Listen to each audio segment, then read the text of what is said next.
नमस्कार, मी अर्चना गावकडच्या रेसिपी या चॅनलवर तुमचं स्वागत। आज मी तुम्हाला दह्यातली भाजी दाखवणार आहे। एकदम सोपी पद्धत, झटपट बनणारी आणि एकदम खायला टेस्टी अशी। इथं दही घेतलेलं आहे। आता सगळं साहित्य तुमच्या प्रमाणानुसार घ्यायचं। हे थोडंसं फेटून घेऊ। दही फेटून घेतल्यानंतर थोडंसं पाणी टाकायचं। पाणी टाकल्यानंतर व्यवस्थित असं मिक्स करून घ्यायचं। पाणी टाकून व्यवस्थित असं मिश्रण बनवलेलं आहे। भांड्यामध्ये तेल, मोहरी टाकायची, जिरे टाकायचे, बारीक कट केलेला कांदा टाकायचा। कांदा टाकल्यानंतर व्यवस्थित असं परतून घ्यायचं गुलाबी रंगावर। कांदा व्यवस्थित मऊ पडलेला। इथं मी अद्रक आणि लसूण बारीक करून घेतलेलं, हिरवी मिरची बारीक कट करून घेतलेली, हे एकत्र असं परतून घेऊ।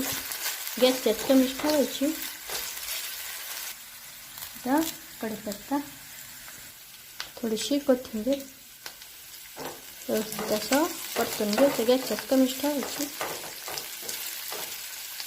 यामध्ये हळद टाकायची, हिरवी मिरची टाकलेलीच आहे पण छान रंग येण्यासाठी लाल मिरचीची पूड थोडीशी, असं मिक्स करून घ्यायचं।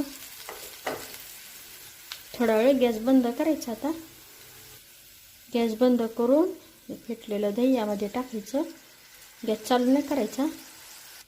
तर गॅस बंद आहे तरच हे मिक्स करून घ्यायचं व्यवस्थित असं। यामध्ये भाजलेलं शेंगदाण्याचं कूट 2 चमचे टाकणार आहे। गॅसच्या चालू केलेली आहे। चवीनुसार मीठ टाकायचं।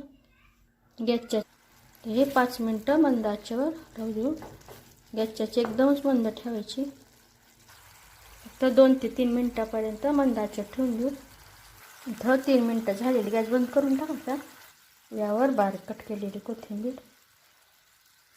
छान अशी ही दह्यातली भाजी तयार झालेली आहे। नक्की बनवून पहा। कशी झाली तेही कमेंटमध्ये सांगा। अशा माझ्या साध्या सोप्या पण टेस्टी रेसिपीज तुम्हाला आवडत असतील तर माझ्या चॅनलला सबस्क्राईब करा, रेसिपीला लाईक करा आणि